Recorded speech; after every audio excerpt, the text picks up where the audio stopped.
तूफान वहां तभी हारते हैं जब कश्तियां अपनी जिद पर होती है।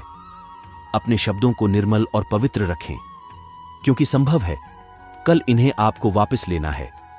अपने लक्ष्य और उद्देश्य को महान रखें, चाहे इनके लिए कांटों भरी रास्ते पर ही क्यों ना चलना पड़े। जीवन का अगर हर दाव जीतना है तो बल से ज्यादा बुद्धि का उपयोग करें, क्योंकि बल लड़ना सिखाता है और बुद्धि जीतना। सभी समस्या का हल मिल सकता है, बस आप शांति से उसका हल ढूंढे तो। इंसान दूसरों के लिए बुरा भला कहता रहता है, मगर कभी ये नहीं सोचता है कि कहीं हुई बातें आगे चलकर खुद को भी सुननी पड़ सकती हैं। इसलिए अपनी बातों को सही रखें, जिनसे किसी को किसी प्रकार का दुख ना पहुंचे। क्या फर्क पड़ेगा तुझे दुख के सागर में डूब जाने से? कल का सूरज तो अपने समय पर ही उगेगा। हजार शब्दों में छोटी बातें समझाने वाला ज्ञानी नहीं है, बल्कि बद्दी बातों को कम शब्दों में बताने वाला सच्चा ज्ञानी है। तुम्हें कोई सिखा नहीं सकता, कोई आध्यात्मिक नहीं बना सकता। तुमको सब कुछ खुद अंदर से सीखना है। आत्मा से अच्छा कोई शिक्षक नहीं है। अगर आप वक्त की कदर करना सीख गए तो समझ लेना अपने जीवन की आधी मुश्किलों को आपने समाप्त कर लिया। जीभ में एक भी हड्डी नहीं होती, फिर भी यही जीभ इंसान की सारी हड्डियां तोड़वाने की ताकत रखती है।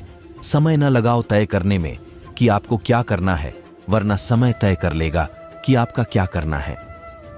विश्वास और चिंतन आपको हर मनचाही चीज दिला सकता है। पहचान बड़ी करनी है तो दिल तो बड़ा करना ही होगा।